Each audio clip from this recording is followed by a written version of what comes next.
One of my favorite places to go is the used bookstore, and I went there this Saturday to find some little golden books because that is what our video is about today. So I found these really cute birdhouses at Hobby Lobby. I picked them up. They are 40% off in the unfinished wood area. So I think it was like $11 for both birdhouses. I'm using some white Rust-Oleum spray paint. It's my favorite. It's the one with the primer. I gave this a good coat, and then I did kind of go underneath there too. I'm going to add some cute little polka dots to the outside of our birdhouses. You could do anything you wanted here. And in fact, if you wanted to use some of the book pages from the book we're going to use for this, you could. I chose not to. I was going for kind of a whimsy look on the outside. I picked up a couple of different little golden books for the top here.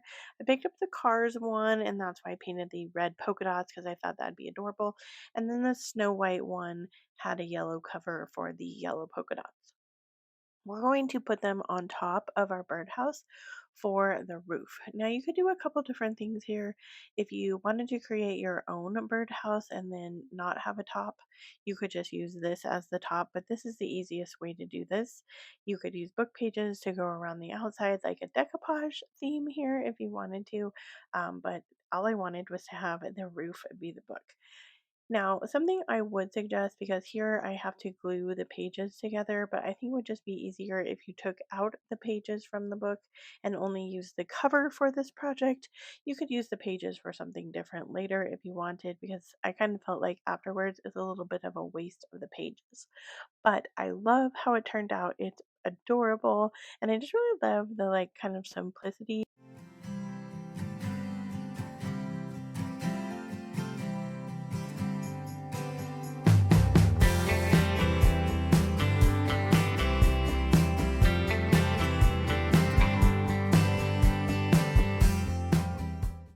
I wanted to show you a fun way to frame some of the portions of the little golden books.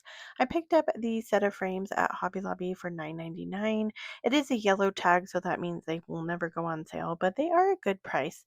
They have the metal clips in the back, so you could hang these on the wall as a gallery wall. But we're going to use some of the non-traditional parts of the book. We're going to use the back cover and the two insides of the cover to frame, and I think this turns out so cute as a grouping. It would look cute on a bookshelf or hanging in a child's room. But at the end of this little segment, I do also show you how you can frame like the inside cover, and that looks adorable as well.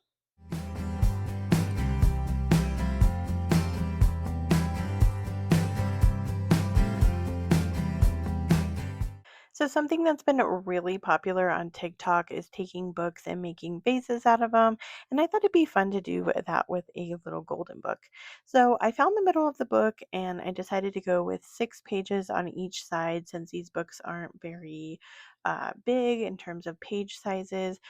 And we're going to go ahead and use some adhesive, and we're just going to cut off the tops and then roll the bottom portions into each other. This is going to create your vase piece. So we're going to do 3 of these rolled sections on each side. Whatever you do on one side, you're going to repeat on the other side by cutting off the top and then rolling the page together to make a little fold in the middle. That's going to be your vase portion. Then we're just going to take some florals I had on hand. These are from the Dollar Tree, and we're going to put them into our little rolled sections of our book. I think this is adorable. It'd make a really cute centerpiece, or if you were doing a party theme of little golden books or just reading in general, this would be a really cute centerpiece.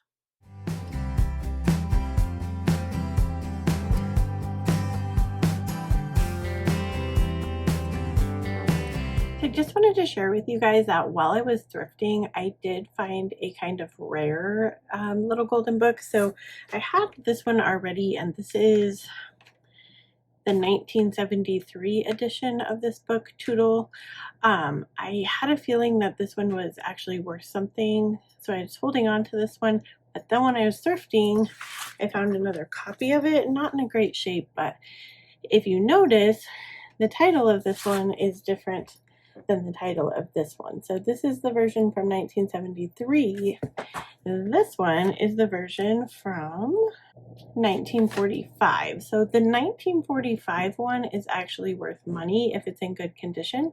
Mine isn't in great condition, but I do actually like this book a lot. And so I'm not going to do anything with this one. I'm going to hold on to it. And I'm going to hold on to this one for a little while too. If I do anything with this one, it might not be something that gets cut up. But anyway, I just wanted you to know you got to be on the lookout.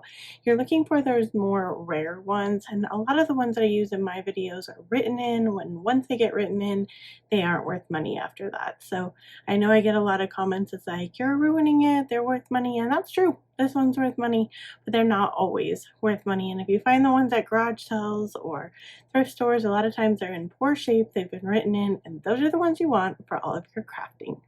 I had this cute, whimsical idea to make a party hat of the pages from the inside of the book.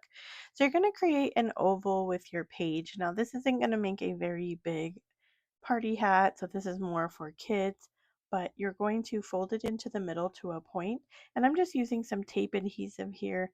I do realize that the bottom portion of my hat is bigger than the top.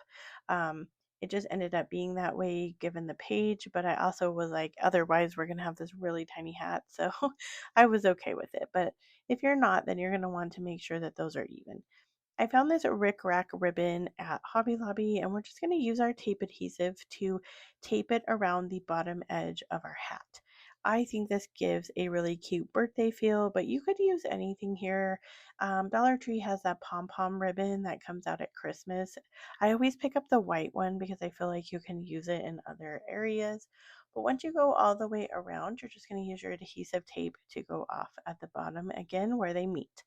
You could also add a pom pom to the top of this. That would be really cute. I thought I had some, but I couldn't find any.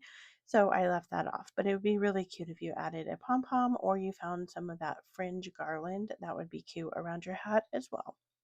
I picked up this elastic at Hobby Lobby. It's already in the sewing area, so you don't have to buy it by the yard. I used my stapler and I'm just going to staple the ends. I decided to use some glue as well just to give it a little bit more secure hold. And my dog is going to model our hat today. I don't have any little kids at home, but I wanted you guys to see what it looked like on. He looks adorable and was such a good sport, but these are so cute and I think that they would make a really fun party favor. Sticking with the party theme, I thought this would make a really cute sign in book for a party or maybe a baby shower. It would also make like maybe a fun sign in book for like a retirement party, especially if the person was a teacher. That would be really cute. This could also be made into an address book if people still use address books, but that would make a great gift as well. So we're going to take the cover and I'm using my crocodile and I'm using this Barbie cover as a guide. I made a junk journal several videos ago out of these books, and so I'm going to kind of be using the same setup for this. So we're going to use the crocodile to poke the holes, and then taking the inserts from the book, we're going to need to trim down the pages. Once you take them out of the book, the pages end up being a little bit longer because there's not a spine or anything anymore, so you need to account for that. Using the crocodile again, I'm going to use some lined paper that I already had holes punched in, and we're going to punch some holes into our inserts from the book. And then we're just going to separate the inserts with a piece of lined paper in between. You could use this several different ways. So you could have people sign in by their letter of their last name. You could just use this as inserts. You could use this as a journal as well, and just keep these pages as kind of like a fun insert of it. There's a lot you could do here.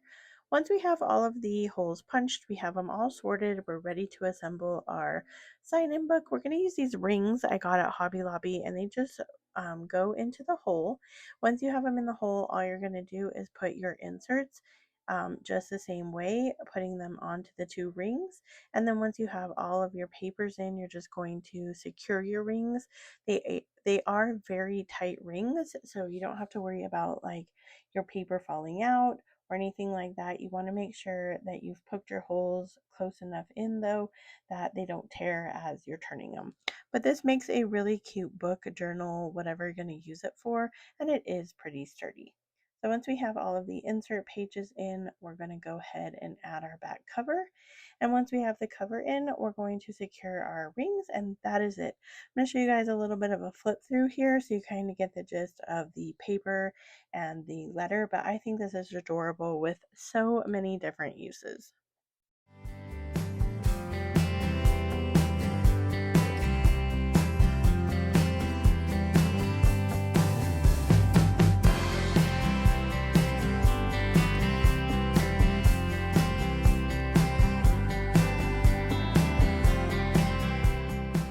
I'm just a vintage thrifty girly at heart, and if that sounds like you too, consider subscribing to this channel. If you want to keep on hanging out with me today, go to this video next where we keep on using little golden books to make unique things. Thanks for joining me on today's journey. Have a blessed day, and I'll see you in the next one. Bye, friends!